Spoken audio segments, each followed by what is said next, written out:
नमस्कार दोस्तों, स्वागत है आप सभी का आपके अपने चैनल सौगी क्लासेस में। दोस्तों, पिछले वीडियो में मैंने आपको जो नेट का जो सिलेबस है उसमें 8वीं इकाई है नाटक, उसका जो पहला नाटक है भारतेंदु हरिश्चंद्र का अंधेर नगरी, उस लास्ट वीडियो में मैंने अंधेर नगरी पर आपको सारे महत्वपूर्ण तथ्य बता दिए, जिसमें पात्र योजना, उसकी जो कथा वस्तु है, ये सारी चीज़ें महत्वपूर्ण पंक्तियों सहित बता दी गई हैं। आज हम जो वीडियो में चर्चा करने वाले हैं वो है भारत दुर्दशा पर, जो भारतेंदु का दूसरा नाटक हमारे सिलेबस में लगा हुआ है उस पर। लेकिन उससे पहले हम भारतेंदु के मौलिक और अनुदित नाटक भी देख लेंगे, क्योंकि ये भी परीक्षा की दृष्टि से बहुत महत्वपूर्ण है। इनसे प्रश्न बनना तय ही समझिए एक तरह से। तो हम शुरू करते हैं। भारतेंदु जी का जो जन्म है वो 1850 में हुआ था, वाराणसी उत्तर प्रदेश में, और इनकी मृत्यु हुई थी 1885 में। भारतेंदु के मौलिक नाटक कौन कौन से हैं? तो पहला नाटक है वैदिकी हिंसा हिंसा नावावती, 1873 में ये प्रकाशित हुआ था और प्रहसन है। दूसरा जो है वो है प्रेम योगिनी, 1875 में ये पहली बार प्रकाशित हुआ और इसमें 4 अंकों की एक ये नाटिका है।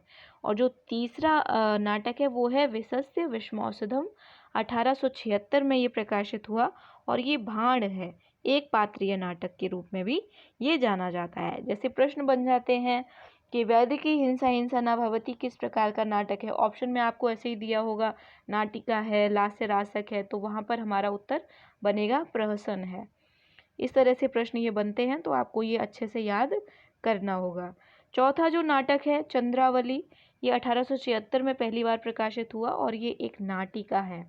भारत दुर्दशा 1880 में प्रकाशित हुआ, ये रासक और लास्य रूपक के रूप में जाना जाता है और प्रहसन के रूप में भी जाना जाता है, लेकिन वहाँ पर प्रहसन का अर्थ दूसरा होता है, आगे मैं बता दूंगी।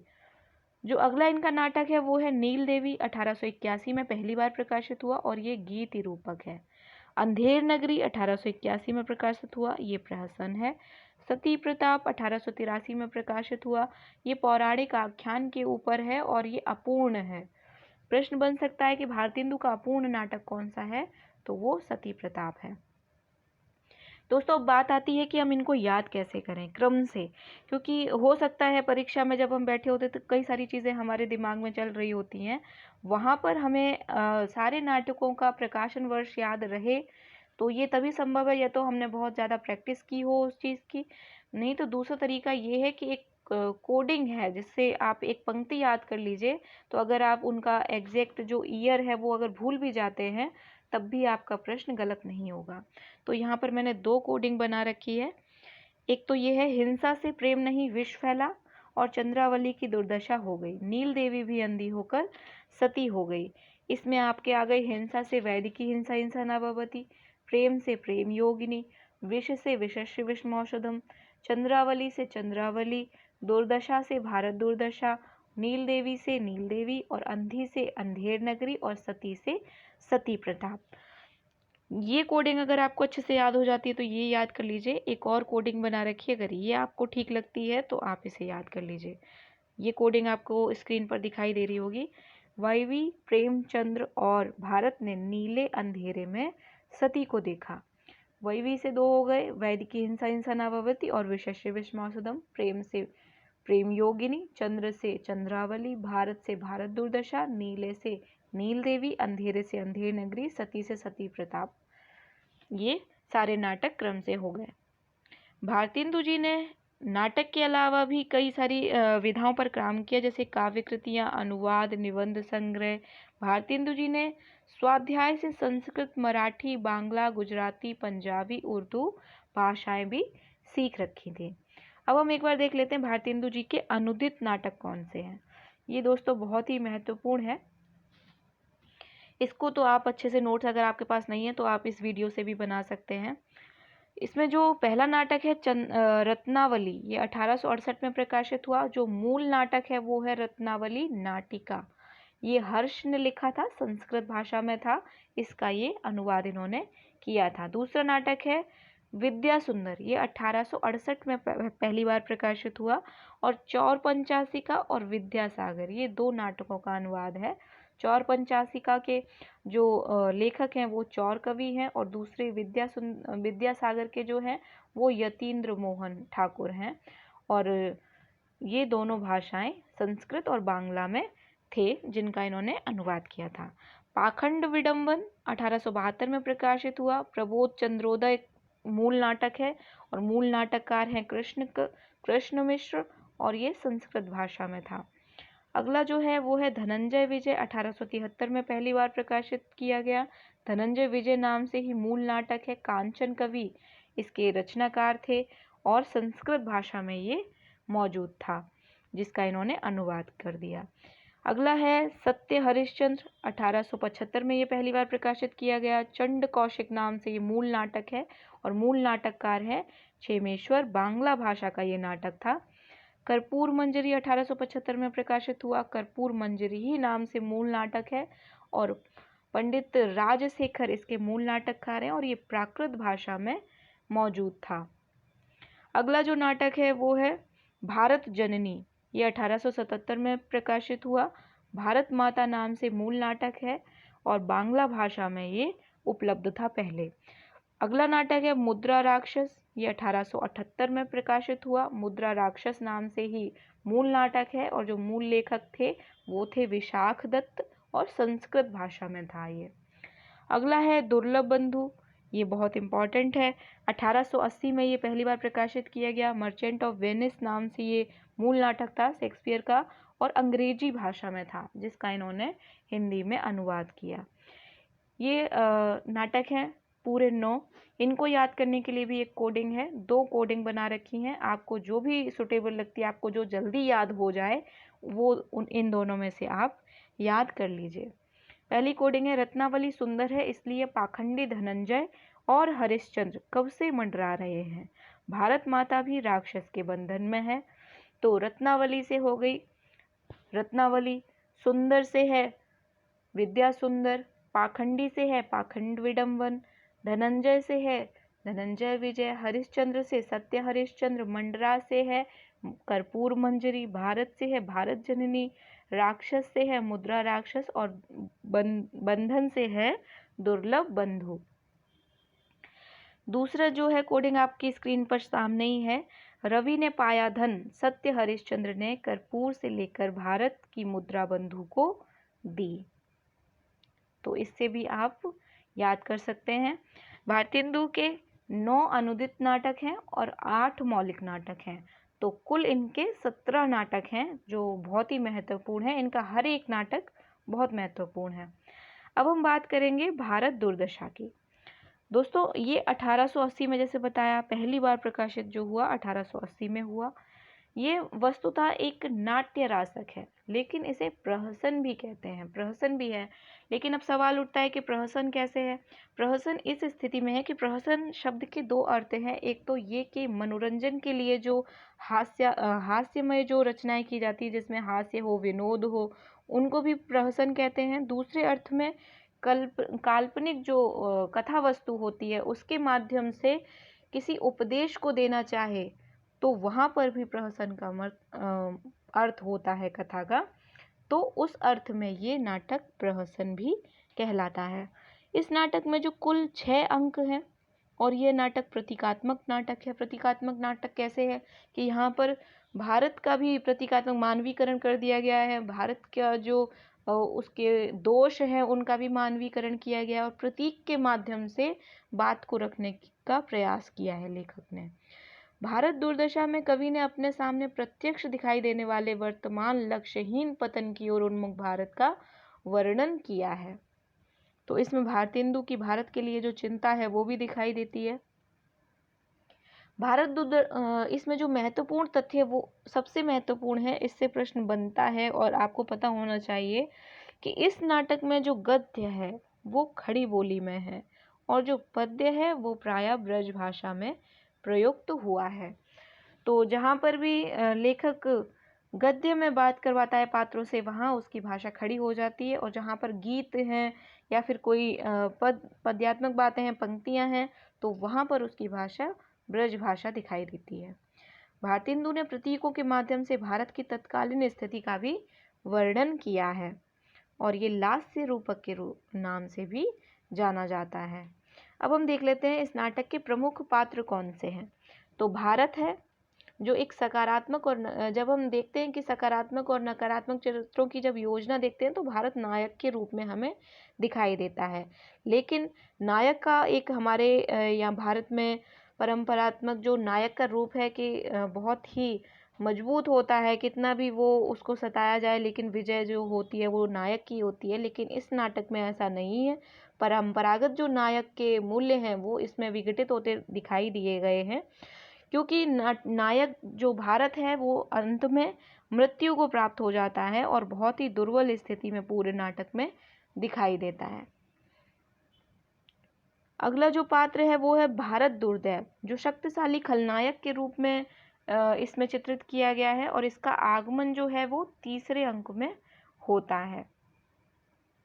और भी गौड़ पात्र हैं जैसे सत्यानाशी, फौज, आलस्य, मदिरा, रोग, ये सारे गौड़ पुरुष पात्र के रूप में दिखाई देते हैं। इसके अलावा जो मानवीय गुण हैं, अवगुण हैं, उनका भी मानवीकरण कर दिया गया है, जिसमें आलस्य है, मदिरा है, अंधकार है, धर्म है, ये सारी और भी कई सारे पात्र हैं। आप नाटक देखेंगे तो आपको उसमें सारी चीज़ें विस्तार से पता चल जाएंगी। एक और मुख्यतः जो पात्र आया है वो है भारत भाग्य, जो भारत का सहयोगी चरित्र है और भारत के भाई के रूप में चित्रित किया गया है, जो अंतिम अंक में आता है और भारत को जगाने की प्रयास करता है, लेकिन असफल होने पर और निराशा में ग्रसित होकर वह स्वयं भी आत्महत्या कर लेता है। इस चरित्र की सृष्टि भारतेंदु ने सहज भारतीय मानसिकता को सहज मूर्त रूप देते हुए की है। और इसका एक गान है, जागरे भाई, ये निरर्थक नहीं है, यह अतीत का गौरव गान है और आज के समाज को, भारत के समाज को, जनता को जगाने का प्रयास भी इस गीत के माध्यम से भारतेंदु ने प्रस्तुत किया है।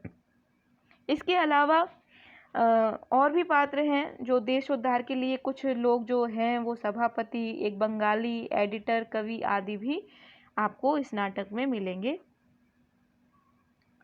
अब हम देख लेते हैं इस नाटक का सार।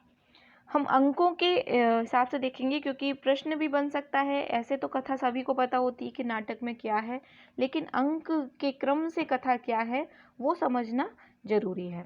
तो प्रथम अंक जो है, इस अंक में योगी लावनी गाता हुआ आता है। लावनी क्या होता है? लावनी एक लोकगीत का एक प्रकार समझ लीजिए कि एक लोकगीत का प्रकार है जिसमें एक लय होती है। उसी लय में एक योगी गाता हुआ आता है और भारत का गौरव, अतीत का जो गौरव है वो गा रहा है और वर्तमान की दुर्दशा का भी वर्णन उसी गीत के माध्यम से कर रहा है। प्रथम अंक में बस इतना ही है। द्वितीय अंक जब शुरू होता है तो इस अंक में भारत स्वयं आकर अपनी दीनहीन दशा का वर्णन करता है गीत के माध्यम से, और इसी में वह एक अनजान आवाज़ से और अनजान डर की ललकार से वह मूर्छित हो जाता है और इसी अंक में निर्लज्जता और आशा आकर उसे उठाकर ले जाती हैं। इस तरह से दूसरा अंक खत्म होता है। तीसरे अंक में जो है वो भारत दुर्दैव बड़े अभिमान से भारत की दीनहीन दशा और विपन्न अवस्था का वर्णन करता है। इसके बाद भारत दुर्दैव के जो फौजदार है सत्यानाशी फौज, उसको बुलाता है और उससे पूछता है कि बताओ तुम्हारी क्या रिपोर्ट है, तुमने क्या आक्रमण किए, क्या काम चल रहा है भारत को हराने के लिए, वो सारा वर्णन इसमें है। इसके साथ ही भारत दुर्दैव जब आता है तब वो सबसे पहले अपने बारे में बताता है कि वो कितना सामर्थ्य है, कितना राक्षस प्रवृत्ति का है, भारत को मारने के लिए वो कितना सक्षम है। ये सारी चीज़ें भी इसी अंक में हो जाती हैं और सत्यानाशी फौज को वह सारी रिपोर्ट मांग के इसी में वो बताता है कि भारत दुर्दैव को सत्यानाशी फौज बताता है कि सबसे ज़्यादा काम किया भारत को नष्ट करने में वो धर्म ने किया। धर्म ने क्या किया कि धर्म ने बहुत सारे देवी देवता बना दिए, भूत प्रेत आदि भी पूजाए, इतने ढोंग आडंबर बना दिए और उनको अलग अलग करके चलाया। शैव, शाक्त, वैष्णव मत अलग अलग चलाए, आपस में कट्टरता पैदा कर दी। ये सारे काम धर्म ने किए। जातिगत विद्रोह पैदा किया, वर्ण व्यवस्था पैदा की, उसमें इतनी विषमताएं पैदा की, बाल विवाह का इतना प्रचलन करवा दिया, समुद्र यात्रा का निषेध, ये सारे काम धर्म ने किए भारत को विनाश करने के लिए। इन सारे वृतांत को सुनकर और सबका वाह वाह करके भारत दुर्दैव कहता है ठीक है सत्यानाशी फौज, अब आप जाओ और क्रमशः रोग मदिरा आलस्य को भी भेजो। तो यहाँ तक ये अंक तीसरा समाप्त हो जाता है। और जब चौथा अंक प्रारंभ होता है तो उसमें जो भारत दुर्दैव बैठा है और रोग आता है, जैसा कि बताया था तीसरे अंक में वो कहता है कि रोग आलस्य मदिरा को भेजना, तो चौथे अंक में रोग आता है और उसके बाद आलस्य और मदिरा आती है। क्रमशः अपने अपने गुणगान करते हैं सबसे पहले, फिर बताते हैं कि उन्होंने भारत को नष्ट करने में क्या क्या काम किए और कितना काम उनका और बाकी है भारत को पूर्णतः नष्ट करने में। इस तरह से चौथा अंक समाप्त हो जाता है। पांचवा अंक जब शुरू होता है तो इसमें जो भारत के कुछ बुद्धिजीवी हैं जिनके अंदर थोड़ा बहुत विवेक बचा है कि भारत अब मरने ही वाला है, अगर अभी भी हमने कुछ नहीं किया तो भारत का अंत निश्चय है, तो इस चिंता से ग्रसित कुछ लोग दिखाई देते हैं जो मीटिंग कर रहे हैं एक कमरे में, उसका इस अंक में वर्णन है। छठा अंक जो है इसमें भारत भाग्य आता है और भारत जो है वह मूर्छित पड़ा है जंगल में और उसको भारत भाग्य जगाने की कोशिश करता है, उसका गौरव सुनाता है, उसको ललकारता है कि नहीं तुम उठना चाहिए, तुम्हें लड़ना चाहिए, ऐसे तुम हार नहीं मान सकते। और जब भारत नहीं उठ पाता तो वह निराश होकर खुद भी आत्महत्या कर लेता है। ये दोस्तों क्रम से मैंने इसकी पूरी कथा आपके सामने रख दी। अगर आपने ये नाटक नहीं भी पढ़ा होगा और अगर आप ये वीडियो अच्छे से सुन लेते हैं तब भी आपका काम हो जाएगा। अब हम देख लेते हैं इस नाटक की महत्वपूर्ण पंक्तियाँ। तो महत्वपूर्ण पंक्ति, नाटक की जो शुरुआत होती है वो मंगलाचरण से होती है और जो पहली पंक्ति आती है वो आपकी स्क्रीन पर सामने है। जय सुत जुग थापन करन नासन मलेच्छ आचार, कठिन धार तरवार कर कृष्ण कल के अवतार। फिर उसके बाद पहला अंक है बीथी का दृश्य है। किसका है? बीथी। बीथी का मतलब होता है गली। एक गली का दृश्य खुलता है पहले अंक में और इसमें एक योगी गाता है और योगी लावनी, जैसे बताया था, लावनी गा रहा है और गीत के जो बोल हैं वो हैं रोवहु सब मिलके आवहु भारत भाई, हा हा भारत दुर्दशा न देखी जाई। और इसी गीत में आगे जो पंक्ति चलती है इसमें भारत नहीं है, जो पंक्ति है वो है रोवहु सब मिलके आवहु भाई, हा हा भारत दुर्दशा न देखी जाए। इसी गीत में आगे पंक्ति है अंग्रेज सुख साज सजे सब भारी, पै धन विदेश चली जात यह अति ख्यारी। यहाँ पर ये पंक्ति इसलिए आपको बताई गई है कि यहाँ पर भारतेंदु जी कहना चाहते हैं कि अंग्रेज जो हैं उनके आने से सुख साज भी काफ़ी आए हैं, लेकिन देश का धन, जो हमारे देश का धन है वो विदेश जा रहा है, ये अच्छी बात नहीं है। दूसरा अंक जो है उसमें जो स्थान है वो शमशान का है। टूटे फूटे मंदिर हैं, कौआ कुत्ता सियार घूमते हुए नजर आते हैं, अस्थियां इधर उधर पड़ी हैं और इसी अंक में भारत का प्रवेश होता है। दूसरे अंक में भारत का प्रवेश है और जैसा कि बताया था वो अपने अतीत गौरव के साथ साथ फिर अपनी दीनहीन दशा का वर्णन करता है गीत के माध्यम से। तो गीत के बोल हैं को नहीं पकड़त मेरो हाथ, 20 कोट सुत होत फिरत में, हा हा होय अनाथ। ये गाता है। इसी गीत में आगे है जाकी सरन गहत सोई मारत, सुनत न को दुख गात, दीन बन्यो इस सो उन डोलत, टकरावत निज मात। के जिसकी भी शरण में जाता हूँ, जिससे भी मदद मांगता हूँ, कोई भी मेरी दुख की कहानी नहीं सुनता और मैं दीन बना इधर से उधर घूमता रहता हूँ। अगली जो पंक्ति है जहाँ पर निर्लज्जता बेहोश भारत को उठाने की कोशिश करती है तो वह कहती है यह देखो भारत मरता है, जल्दी इसे घर उठा ले चलो। किससे कहती है? आशा से। आशा क्या कहती है? मेरे आछत किसी ने भी प्राण दिया है, ले चलो अभी जलाती हूँ। तो यहाँ पर एक आशा का भाव भी दिखाई दिया है कि आशा के रहते हुए कोई भी प्राण नहीं त्याग सकता, आशा सबको जला देती है। तीसरा अंक जब प्रारंभ होता है तो इसमें जो स्थान दिखाई देता है वो मैदान का है, फौज के डेरे दिखाई पड़ते हैं और भारत दुर्दैव का इसमें प्रवेश है। और भारत दुर्दैव आता है और अपने बारे में अपना यशगान करता है, अपने बारे में बताता है। तो यहाँ पर वह कहता है, कहाँ गया भारत मूर्ख, जिसको अब भी परमेश्वर और राज राजेश्वरी का भरोसा है। ये भारत दुर्दैव का कथन है। अगला जो है पंक्ति भारत दुर्दैव की, सबके ऊपर टिकस लगाऊं, धन है मुझको धन, मुझे तुम सहज न जानो जी, मुझे एक राक्षस मानो जी। यहाँ पर वे अपना यशगान कर रहा है कि मैं भी किसी राक्षस से कम नहीं हूँ। सत्यानाशी फौज जब धर्म के बारे में बताया है कि धर्म ने किस तरह भारत को तहस नहस कर दिया है, तो वो पंक्ति है कि शैव शाक्त वैष्णव अनेक मत प्रकटि चलाए। कहने का अर्थ यहाँ पर है कि शैव शाक्त वैष्णव ये मत सिर्फ अलग ही नहीं किए, इनको प्रकट रूप से खूब चलाया और अलग अलग होके चलाया। आपस में इतना वैर पैदा कर दिया कि एक दूसरे के जो मत मानते थे वो आपस में बात करना मिलना जुलना भी पसंद नहीं करते थे। तो ये विकृति धर्म ने की भारत के खिलाफ। अगली जो पंक्ति है कि भूत बहु देवी देवता भूत प्रेतादि पुजाए, कि सिर्फ इतना ही नहीं, बहुत सारी देवी देवता बना दिए और भूत प्रेतादियों को भी पुजाया। ये सब काम किया धर्म ने। चौथा अंक जब शुरू होता है तो उसमें जो स्थान है वो कमरा है एक, और अंग्रेजी ढंग से सजा हुआ है, मेज कुर्सियां लगी हैं और कुर्सी पर बैठा है कौन, भारत दुर्दैव। और रोग का प्रवेश इसी अंक में सबसे पहले होता है। और रोग आकर कहता है, जगत सब मानत मेरी आन, मेरी ही टट्टी रच खेलत नित शिकार भगवान। और अपने बारे में बताता है कि नजर श्राप प्रेत टोना टनमन देवी देवता सब मेरे ही नामांतर हैं। रोग का कहने का मतलब है कि अब सिर्फ रोग ही नहीं रह गया है, उसने और अपना रूप विस्तृत कर लिया है। नजर श्राप प्रेत, कि किसी कोई बीमार होता है तो सब ये नहीं कहते कि ये सिर्फ बीमार है, इसे डॉक्टर के पास ले जाओ, वैद्य के पास ले जाओ। अब सब कहते हैं इसे नज़र लग गई होगी, नज़र उतारो। श्राप किसी ने दे दिया होगा तो किसी संत को बुलाओ। प्रेत लग गए हो तो प्रेत झड़वाओ। टोना है तो झड़वाओ उसे। कोई देवी देवता का प्रकोप है तो वो उतरवाओ। तो रोग को सिर्फ कोई रोग नहीं जानता, उसके इतने सारे नाम और रूप अब बन गए हैं।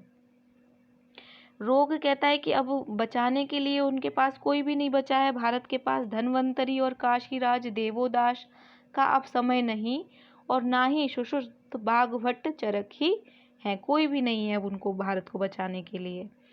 आलस्य अपना गुणगान करता है कि दुनिया में हाथ पैर हिलाना नहीं अच्छा, मर जाना पे उठ के कहीं जाना नहीं अच्छा। आलस्य अपना गुणगान और अपना बखान करके जाता है कि उसने कितना अच्छा काम किया। फिर आती है मदिरा। मदिरा अपना गुणगान करती है कि भगवान सोम की मैं कन्या हूँ, प्रथम वेदों ने मधु नाम से मुझे आदर दिया, फिर देवताओं की प्रिया होने से मैं सुरा कहलाई। और इसी में मदिरा ने बताया कि 4 जो धर्म है, ऐसा नहीं है कि सिर्फ एक ही धर्म में मदिरा का है, चारों धर्म में अलग अलग नाम मदिरा के हैं, वो यहाँ पर मैंने लिख दिए हैं। आगे चलते हैं। 5वां जब अंक है तो वो है किताब खाना। कौन सा है, किताब खाना। और इसमें जो बताया था कि 5-7 लोग हैं जो जिनमें थोड़ा बहुत विवेक है और वो भारत को बचाने के लिए कुछ करना चाहते हैं, तो उनकी छोटी सी एक मीटिंग है। उनमें 7 सभ्यों की एक छोटी कमेटी है जिसमें एक सभापति है। सभापति कैसा है, जिसके पास चक्करदार टोपी पहने हैं, चश्मा लगाए हैं और हाथ में छड़ी लिए हैं। एक बंगाली महाशय है, महाराष्ट्रन महाशय है, एक अखबार हाथ में लिए एक एडिटर है, एक कवि है और 2 देसी महाशय हैं इस कमेटी में। और वो आपस में चर्चा कर रहे हैं, अलग अलग योजनाएं बनाते हैं कि हम इस तरह से भारत को बचा सकते हैं, इस तरह से भारत को बचा सकते हैं।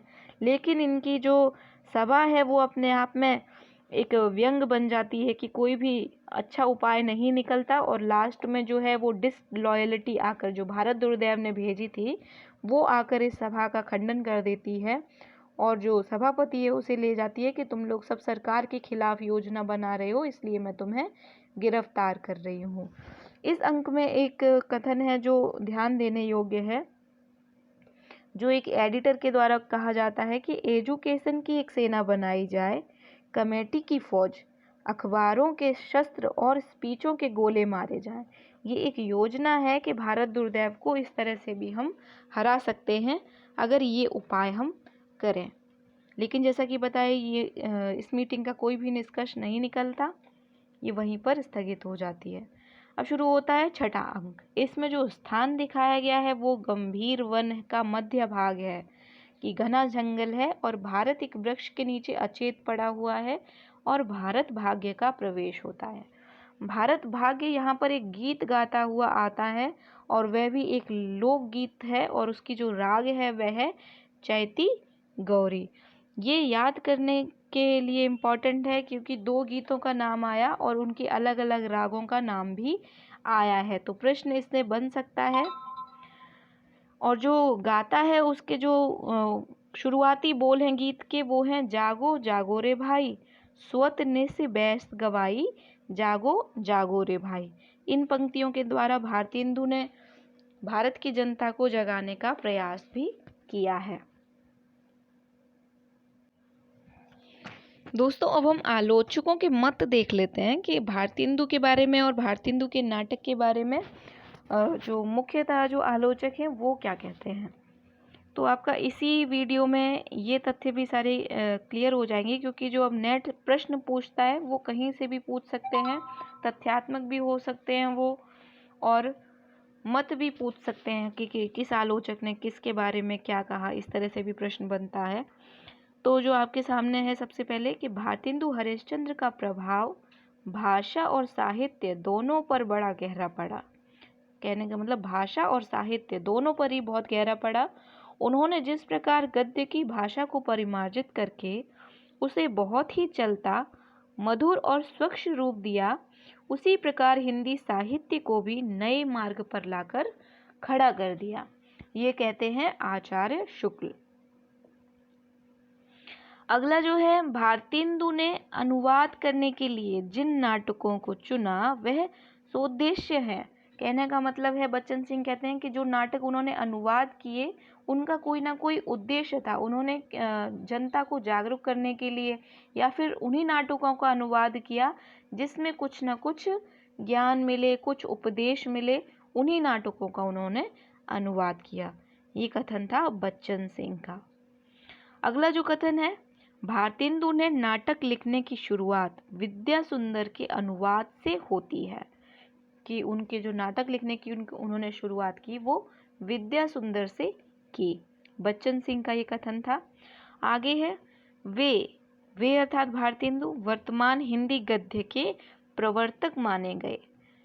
हिंदी गद्य के प्रवर्तक किसको माना आचार्य शुक्ल ने? तो वो हमारा उत्तर बन जाएगा कि भारतेंदु को। हिंदी साहित्य में पुनर्जागरण भारतेंदु के माध्यम से अवतरित होता है। ये कथन है राम स्वरूप चतुर्वेदी जी का। बाबू गुलाब राय का मत है भारत दुर्दशा के संबंध में कि भारत दुर्दशा को दुखांत माना है। भारत दुर्दशा नाटक के संबंध में आपत्ति की है कि वह दुखांत है और इसमें आशा का कोई संदेश नहीं है। कवि का उद्देश्य जागृति उत्पन्न करना था, वह आशा और उत्साह हो चाहे करुणा के द्वारा। ये मत था बाबू गुलाब राय का। डॉक्टर रेवती रमन लिखती हैं, भारत दुर्दशा में भारत और भारत भाग्य का पक्ष अत्यंत दबा हुआ है। भारत को नायक माने तो उसका नायकत्व परंपरागत बिल्कुल नहीं है, अनोखा हो तो हो। भारतेंदु के अनुसार भारत दुर्दशा के कारण भारतेंदु जी के अनुसार उन्होंने माने हैं सामाजिक विकृतियां, रूढ़िवादी सोच, लक्ष्यहीन पतनमुखी आलस्य और निराशावादी सोच, भेदभाव, जातीय वर्गीकरण और आपसी मनमुटाव। इसके अलावा धार्मिक जो कारण माने हैं वो अंधविश्वास की रूढ़ियाँ, धार्मिक वैषम्यताएं, और जो और लक्षण माने वो मदिरापान, लोभ, अशिक्षा आदि उन्होंने भारत पर मुख्य कारण माने हैं। इसके अलावा कुछ और भी महत्वपूर्ण कथन हैं जो आलोचकों के द्वारा कहे गए हैं। कविता में उनका संस्कार है और गद्य में विचार। ये रामस्वरूप चतुर्वेदी जी लिखते हैं। हिंदी क्षेत्र में पुनर्जागरण की पहली सशक्त साहित्य अभिव्यक्ति भारतेंदु हरिश्चंद्र के व्यक्तित्व में मिलती है। पुनर्जागरण की पहली सशक्त साहित्यिक अभिव्यक्ति भारतेंदु के व्यक्तित्व में मिलती है। ये किसने कहा? रामस्वरूप चतुर्वेदी जी ने। अगला कथन है, नाटक सभी साहित्य और कला माध्यमों के बीच अपनी प्रकृति में सर्वाधिक सामाजिक है। रंगमंच पर उसका प्रस्तुतिकरण अनेक प्रकार के कलाकारों के सहयोग से होता है, वैसे ही उसका आस्वादन समाज के रूप में किया जाता है। ये कहा रामस्वरूप चतुर्वेदी जी ने।